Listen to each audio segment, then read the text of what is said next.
Myself Sunil Kumar from the Department of Computer Science.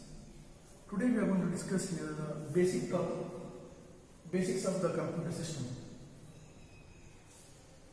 Before going to the computer system, what is computer? Computer is an electronic machine. Everyone says it's an electronic machine. Compared to other electronic machines, some difference is there with the computer. It can read the data and it can process, and same time it will produce the output in the form of informations. Computer will take the input in the form of data and it processes the data and produces result in the form of informations. What is the data and information?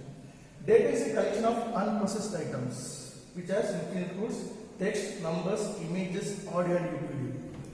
Any data or anything we are giving to the computer, input, that is known as data. After input we will process that. After processing the data we will get the useful information, useful data or processed data, that is known as information. Next we'll move to the parts of the computer. If we take the computer mainly contains three parts. One is hardware, one more is software, and third one is the user. Hardware is a physical component of the computer system. Any physical component like mouse, keyboard or monitor, anything that we can see, that is known as physical component. The physical component of the computer system is known as hardware. And same time, one more is that's an important one, software. Software is instructions or a set of programs. Set of instructions or a programs that tells the hardware how to work. Hardware cannot work independently. If you want to work the hardware, a piece of software is required or instruction is required. Set of instruction or a program is required, that is actually known as softwares. Example, operating system or any application softwares. Even the gaming applications also comes under softwares. Hardware, software, it cannot work together. If you want to work hardware or software, the person is required. Without human instruction, computer is not going to work. That is the user, the end user of the computer system. The one who uses the computer system, that person is known as users. The next, functional components of the computer system. The computer system mainly contains four functional components. The first one is input, second is output, and memory and central processing. Central processing unit means CPU. Input is used to give the input, and output unit to produce the results, and memory is used to store the data. We'll see one by one. The first one is input unit. Input unit is used to feed the data to the computer. If you want to feed any data or if you want to give any instructions to the computer, then we are using the input devices. By the help of input device, you can feed the data into the computer. The commonly used input devices are mouse, keyboard, joystick, OMR, OCR, MICR, microphones and web cameras.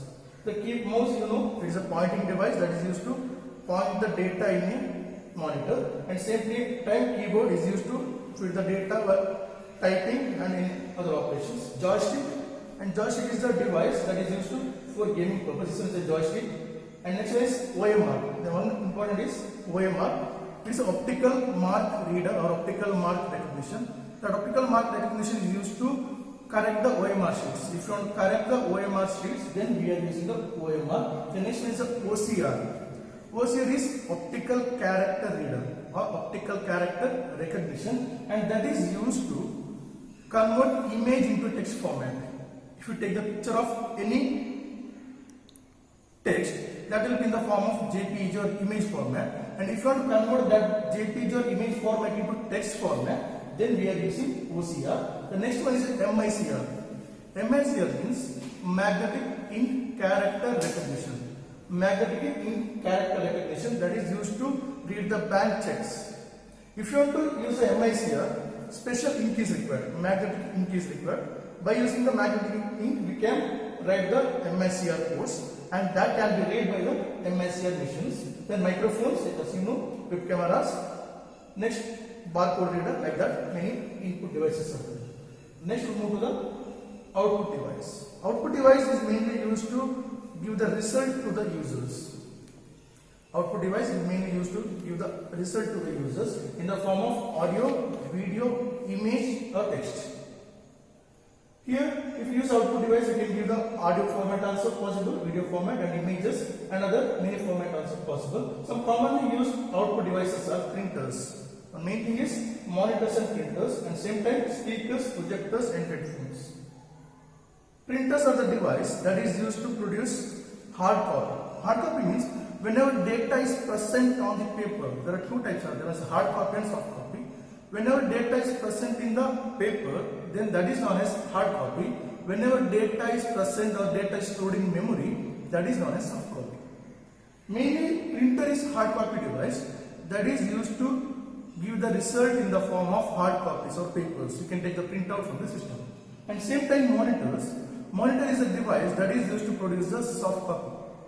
Soft copy device is monitors, and you can view the data. Data is present on the memory device, memories, and you can view the data by using the monitors. Next one is the speaker.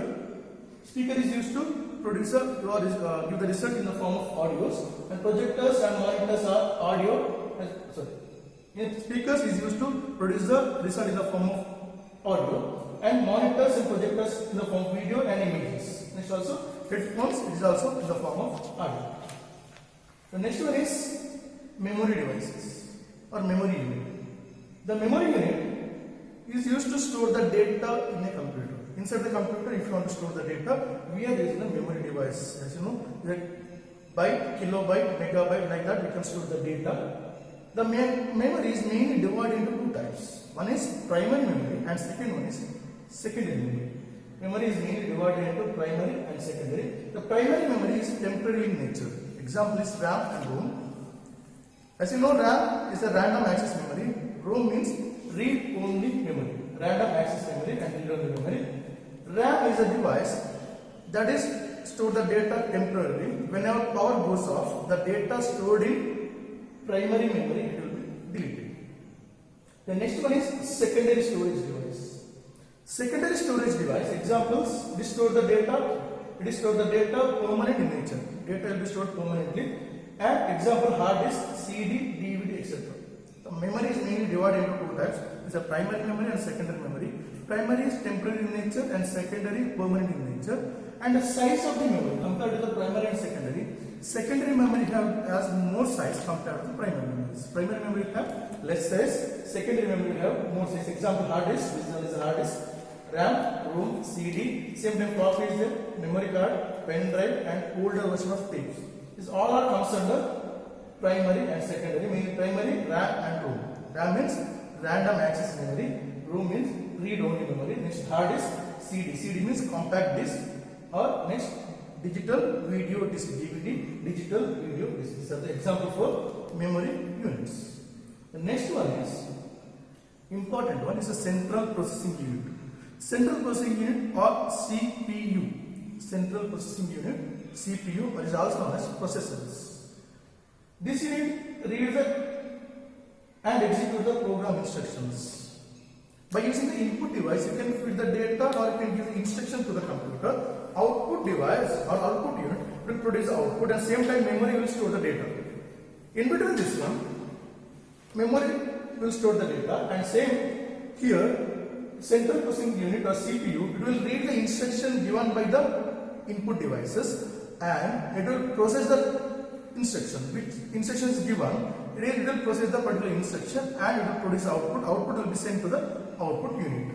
Here if you want to add the two numbers, for example take a two number, 2 plus 3 if you want to add, 2 and 3 is given as input, it will produce output. If you add two numbers, it will produce the output and 5 will be sent to the output devices.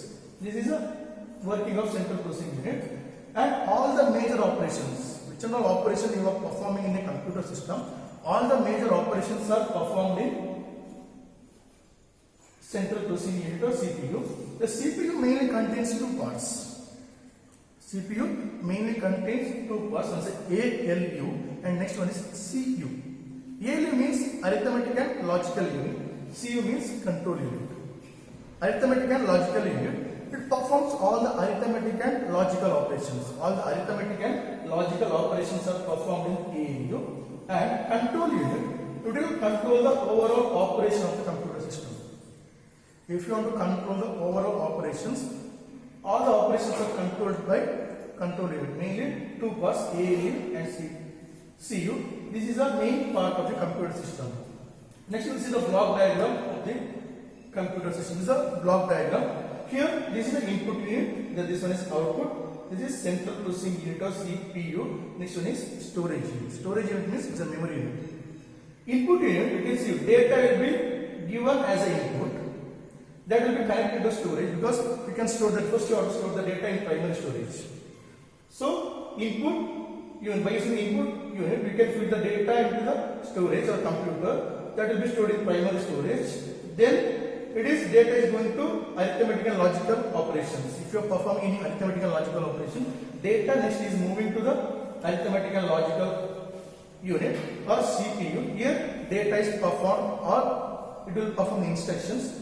After perform the instruction, data will be sent back in the form of information to the primary, and data or output will be produced in the form of informations. See the arrow mark here, data can be given to the computer, and from the computer, from the storage unit, data will be sent out. Input and output. And next one is storage. Storage unit will store the data. There are two types, secondary storage and primary storage. As you know, primary storage contains RAM and ROM, it is temporary in nature, and secondary storage, data will be stored permanently. Next one is central processing unit. Central processing unit contains mainly two parts. One is control unit and next one is arithmetic and logical unit. ALU or arithmetic and logical unit performs all the operations, and next control unit will control the overall operations. Here you can see the two types of lines. There is a dotted line and arrow mark. Arrow mark will show the data flow, how data is flowing from the input unit to storage, from storage to processing or CPU, CPU to once again storage, from the storage data will move to the output unit. Next one is control flow. As you know, I said control unit will provide the overall control operations. So all the devices are connected with the CPU or control unit. This is the block diagram of the computer system. Next, we will move to the classification of computers. Computers are mainly classified into four types. One is microcomputers, mini computers, mainframe computers, and last one is supercomputers.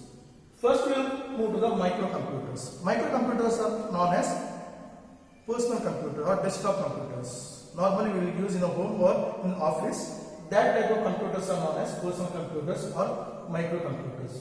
It was introduced in the year 1970s. In the year 1970s, it contains input devices, output devices, storage and memory, and only one processor. Normally, personal computer contains only one processor, contains input, output, storage and memory, and processor also. Normally, which are all systems we are using in a home or laptop, all computer comes under microcomputers, and it is used by only one person at a time. Microcomputers can be used only one person at a time. Example, desktop computers, portable computer like Notepad.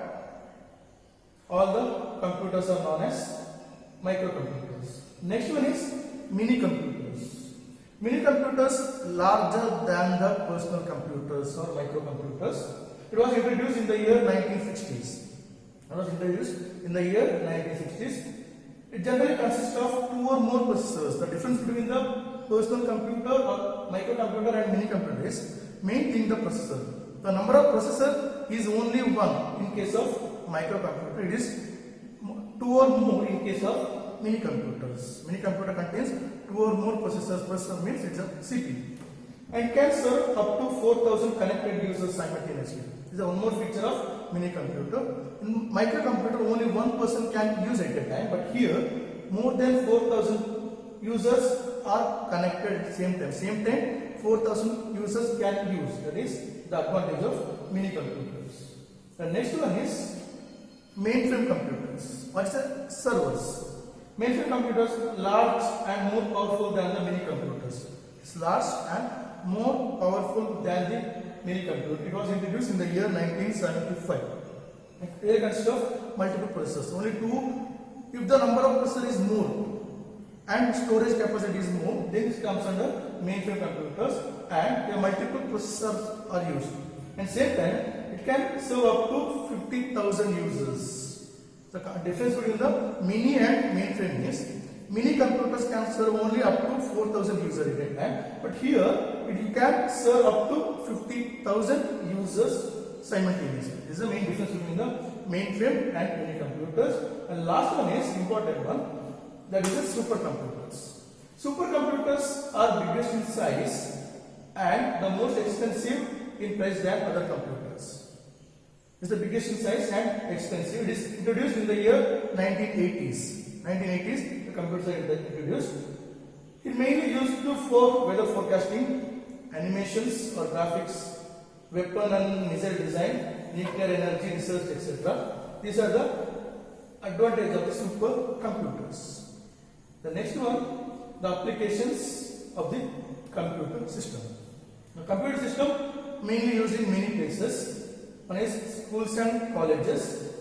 You can use the computer system for any other work, or any work is there on lab purpose. We can use the computers in colleges. And banks, nowadays bank is computerized, so we can use computers in banks, in office also. And same time stock control and in business firms.